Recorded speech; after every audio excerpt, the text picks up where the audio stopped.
전도서 3장 16절에서 22절.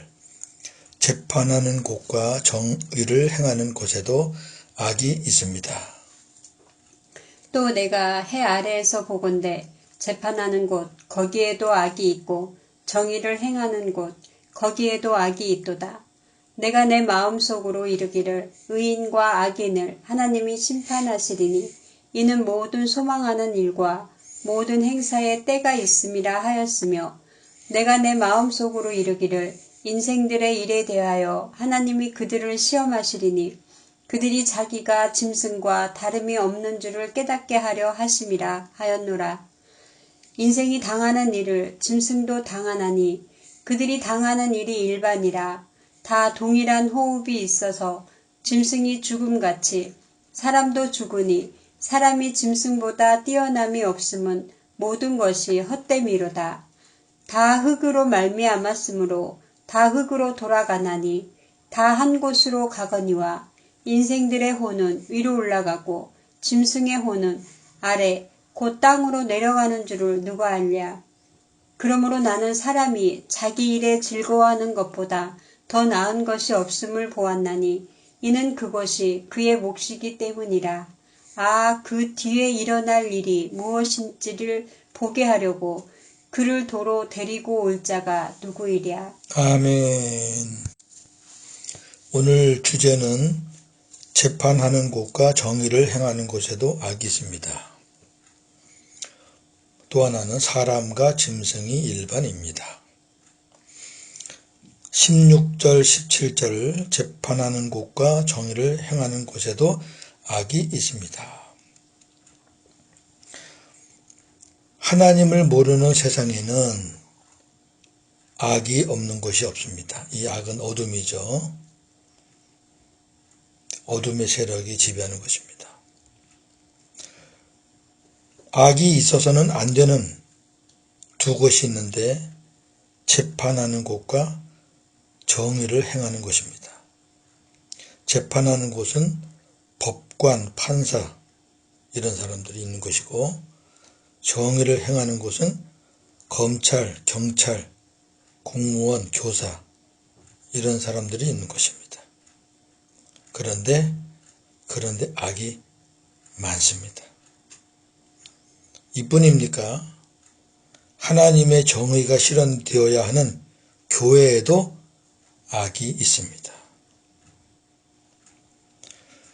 사람들은 근본적으로 심판에 대한 두려움을 갖고 있습니다.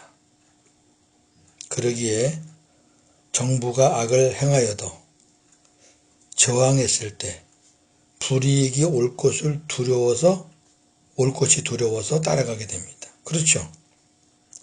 저항했을 때 감옥에 가둔다든지 벌금을 매긴다든지 이런 식으로 해버리니까 그런 어떤 심판에 대한 두려움이 있어서 그냥 저항 없이 따라가는 거죠.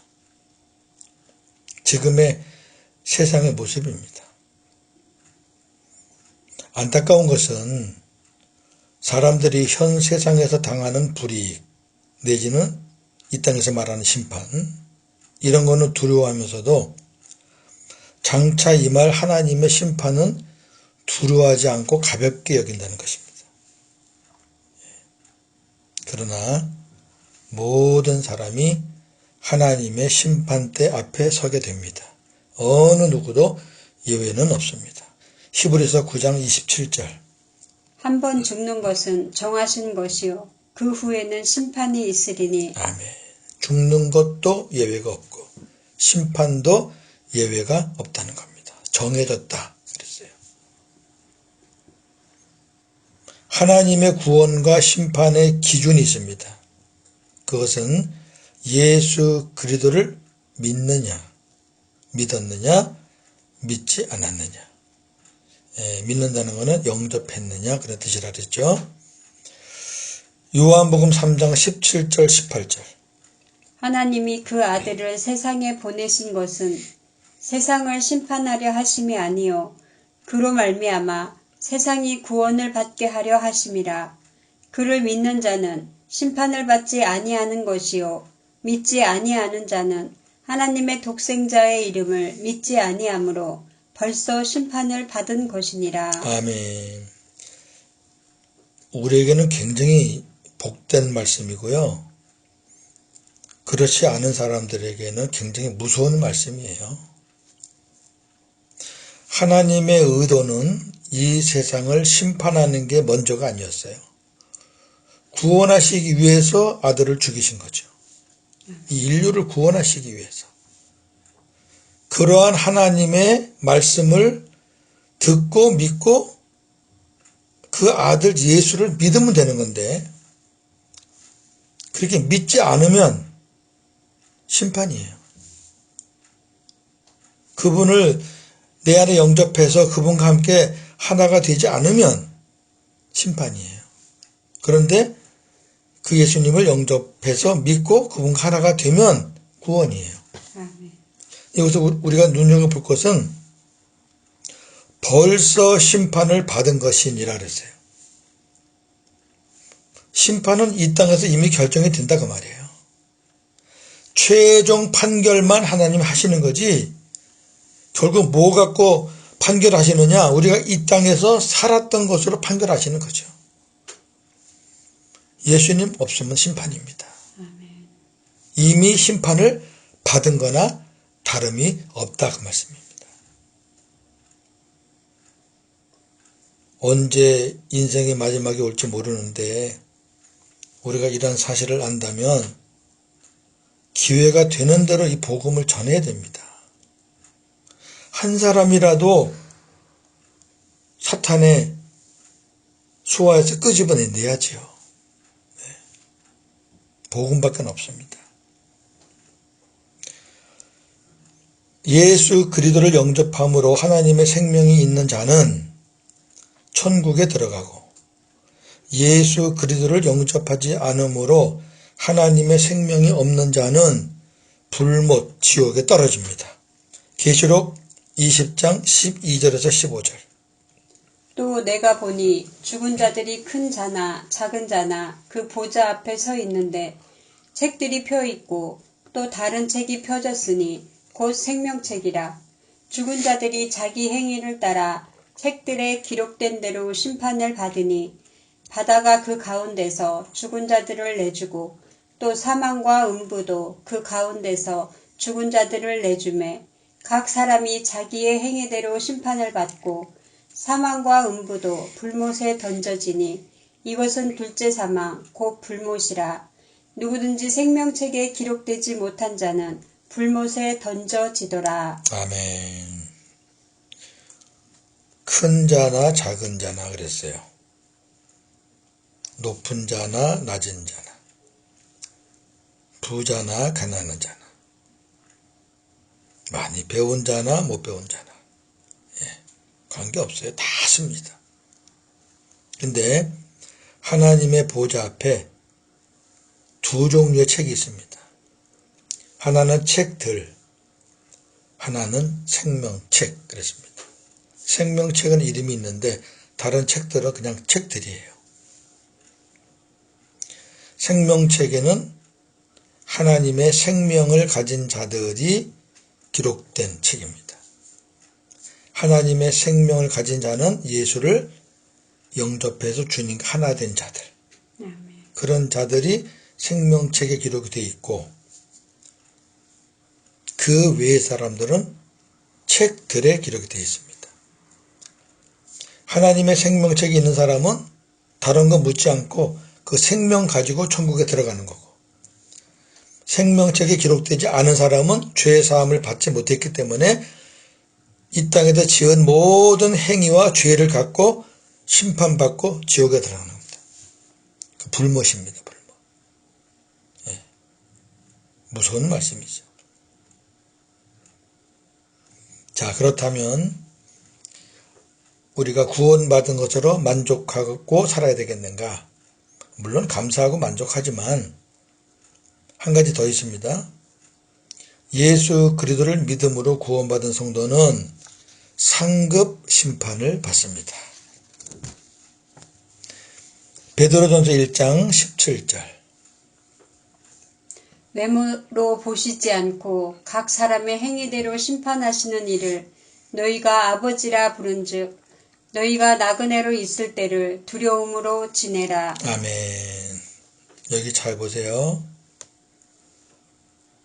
외모로 보시지 않고 그랬어요. 뭐 이쁘다고, 가문 좋다고, 목사라고, 장로라고 그런 거 아니에요.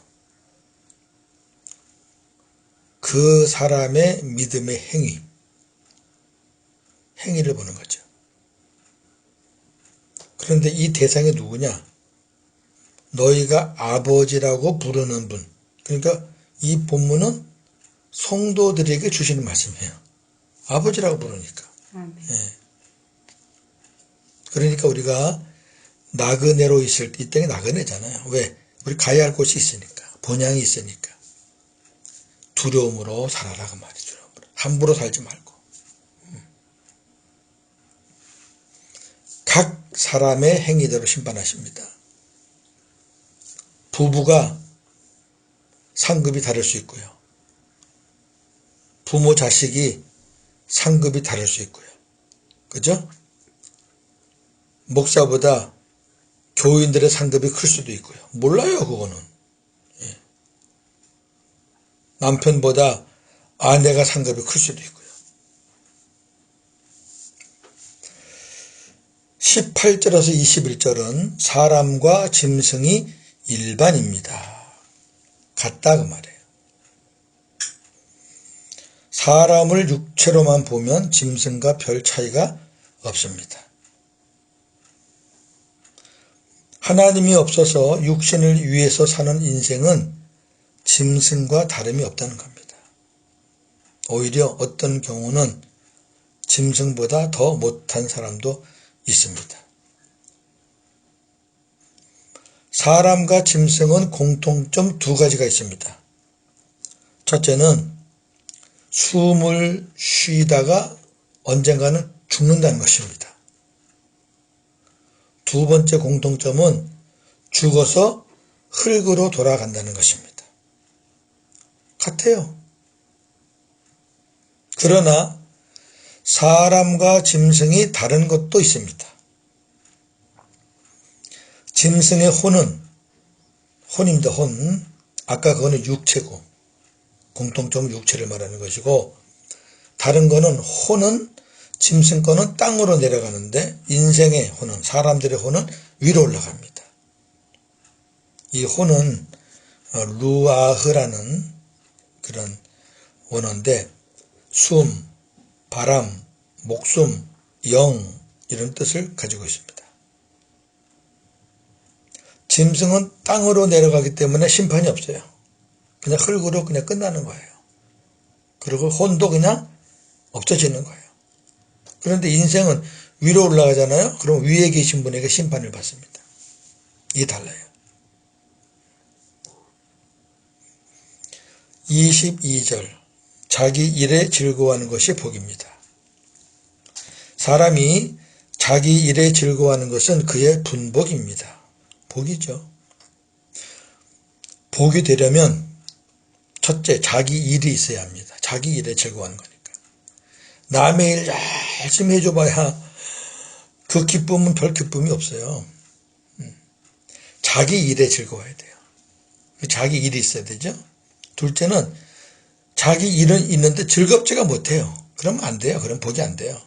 자기 일이 있고 그 일에 즐거워야 돼요. 이런 사람들은 복입니다. 사람이 세상을 떠나면 다시 돌아올 수 없지요. 그러므로 사람은 세상을 떠나기 전에 자기 일에 최선을 다하고 가야 합니다. 사람이 죽은 후 일어날 일을 누가 그 죽은 사람을 다시 데리고 와서 보여주겠습니까? 그런 사람 없어요. 못 와요. 죽은 다음에 와서 아이고 내가 더 잘할 걸 그렇게 할 수가 없다고요. 소용도 없고. 그러니까 죽기 전에 최선을 다하라는 그런 말씀이겠죠. 아멘. 자, 정리합니다. 우리 모두는 시간의 청지기들입니다. 시간의 청지기들. 우리는 하나님으로부터 하루 24시간 1440분의 시간을 공평하게 받았습니다. 그러나 이 시간이 언제까지나 계속되는 것 아니고 언젠가는 정지됩니다. 사람마다 정지되는 시간이 다 다릅니다. 시편 90편 10절. 우리의 연수가 70이요 강건하면 80이라도 그 연수의 자랑은 수고와 슬픔뿐이요 신속히 가니 우리가 날아가나이다. 아멘. 나이 많은 것 자랑? 수고와 슬픔이에요. 연수가 많을수록 고생도 많은데요. 그리고 이 세월이 얼마나 빠른지요. 신속히 가요. 걷는 것도 아니고 뛰는 것도 아니고 날아간대요. 어르신들의 말에 의하면 시간이 나이대로 간다고 합니다. 20대는 시속 20km로 가고 60대는 시속 60km로 간답니다. 제가 요즘 실감하고 있습니다. 역사의 시간이 끝나는 결산의 날, 하나님께서 나에게 맡겨주신 시간을 어떻게 관리했는가, 사용했는가에 따라서 결산을 하십니다. 마태복음 25장 19절. 오랜 후에 그 종들의 주인이 돌아와 그들과 결산할세. 아멘. 달란트 비유입니다. 결산합니다. 누가복음 19장 15절. 귀인이 왕위를 받아가지고 돌아와서 은화를 준 종들이 각각 어떻게 장사였는지를 알고자 하여 그들을 부르니. 아멘. 결산하는 겁니다. 문화 비유입니다. 고린도후서 5장 10절.